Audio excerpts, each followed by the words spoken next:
Hi, I'm Daryl, and I'm a realist, also known as a flat earther. Those of you who've been around my channel for a while may be saying to yourselves, hey, he looks familiar. Well, as a special birthday present to myself, I'm revisiting my favorite Flerf, Daryl Marble, or as I like to call him, Shades.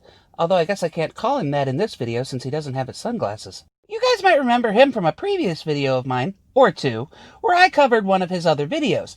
And it was actually in the comment section of the first of those where one of you lovely viewers pointed me to the video that we're going to be covering today. So let's have some fun, shall we? By the way, Daryl, we all know that real and flat earth are mutually exclusive terms.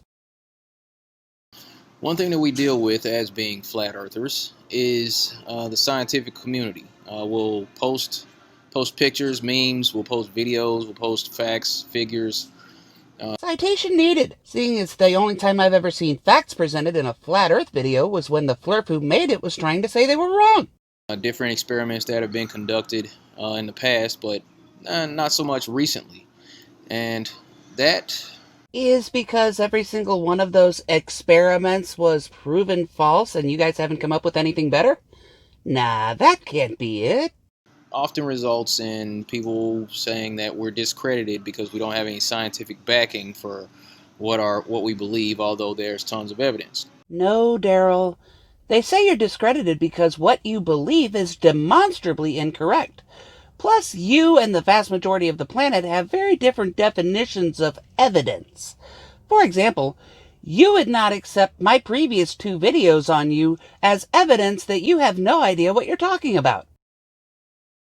So, what I'd like to do is submit a new experiment to the scientific community. This is very simple.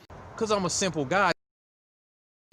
A lot of people don't fly a whole lot. I fly fairly regularly, at least every other month. And yet, in one of my previous videos about you, you failed to grasp the concept that a stationary object looks like it's moving and vice versa when viewed from the object that's moving.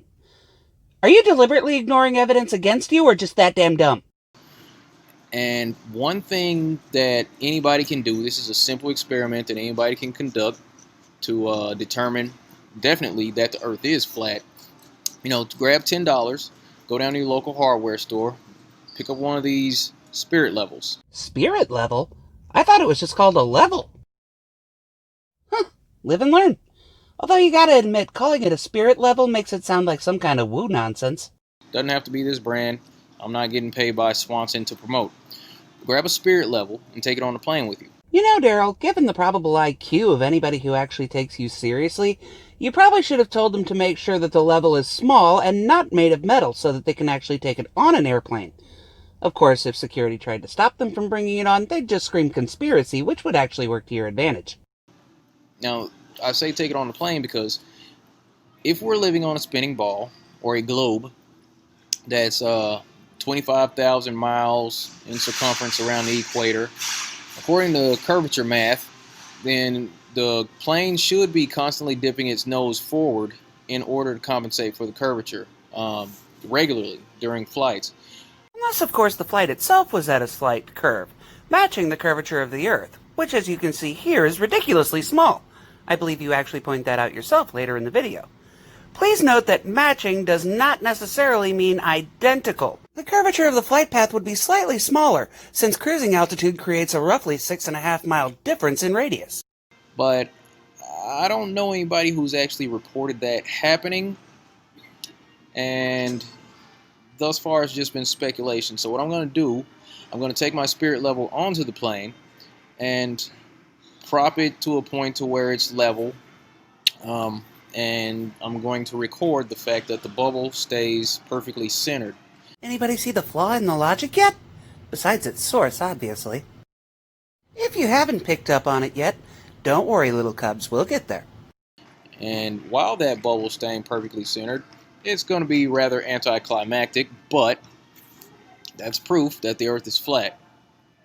Aw, sick damn it. No, it is not, Daryl. I'm not going to say yet what it does demonstrate, but I'll give you a hint.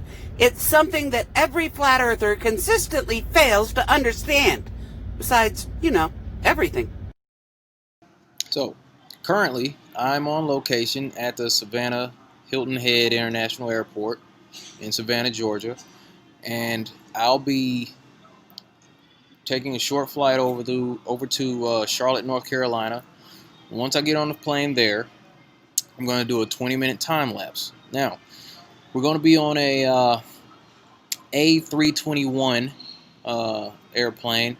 Max speed for that is 541 miles per hour. I'm going to do a 20-minute time lapse. That should cover about, let's say around 180 miles. If we're going 180 miles over a curved surface, or over the curved Earth, as curvature math suggests, then that means there should be compensation for over 4 miles of curvature. Get out! You're not good enough! Apparently, Chef Ramsay's as fond of bad math as he is of bad cooking. As we showed earlier, the curvature of the Earth is ridiculously small, not quite 8 inches per square mile, which isn't even allowing for the reduced curvature of the flight path resulting from the 6.5 mile difference in radius we mentioned.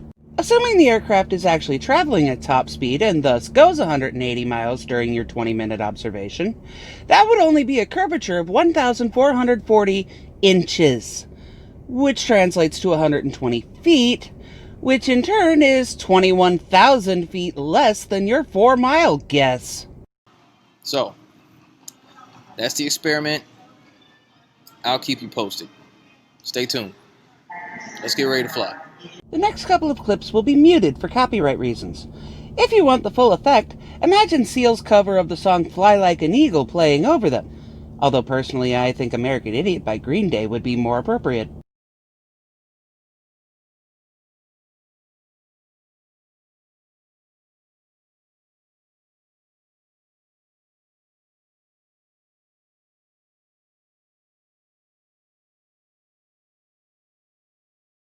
This clip really has nothing to do with Daryl's experiment, except perhaps to demonstrate that he is in fact aboard an airplane. I decided to include it because, according to his previous video that I covered, it would be evidence that the plane is stationary and the Earth is moving under it, which raises the question of whether he deliberately ignores anything that contradicts him, or is simply too dumb or arrogant to notice flaws in his own logic. And now, the moment we've all been waiting for, the actual time-lapse. I took the liberty of speeding it up even more to minimize the long silence, except at the points where Daryl decided to leave commentary, where of course I also left commentary of my own.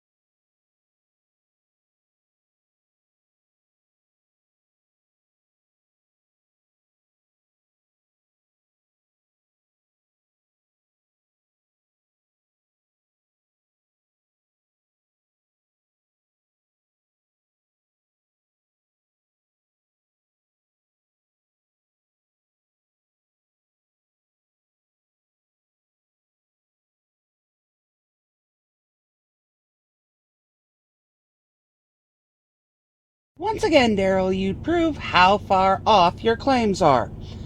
Assuming that your figures for speed and distance are correct, and remembering that the curvature is only 8 inches per mile, then you've actually covered a total curvature of 136 feet, which is over 4.9 miles off of your 5-mile claim.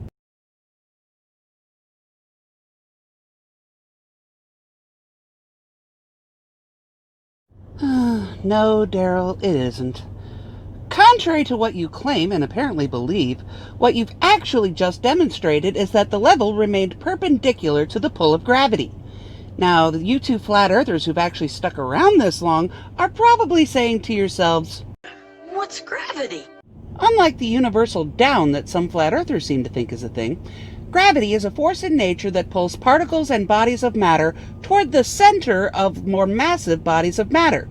This is why down is in the same direction, toward the Earth's core, in both the United States and Australia, for example. This is also the reason that, if the flat Earth idea were correct, everything on Earth would go tumbling toward the center of the disk, a point which, by the way, flat Earthers have yet to agree on the actual location of. Well, that's it for this month, but before I get out of here, I wanted to let you guys know that the Sursic tank top that you saw me in earlier in this video is in fact available in his merch store. Go throw some money at him and tell him I told you to do it. Speaking of Senpai Sursic, this month's art piece is by none other than his significant other, the insanely talented Mrs. Sick. Go show her some love too. Until next time, stay safe, and as always, stay sane, everybody. Smoochies! If you like what I do, but want to see somebody do it way better, be sure to check out Sursic, the Social Inequality Crusader. Links in the description below. And tell him Susie sent you.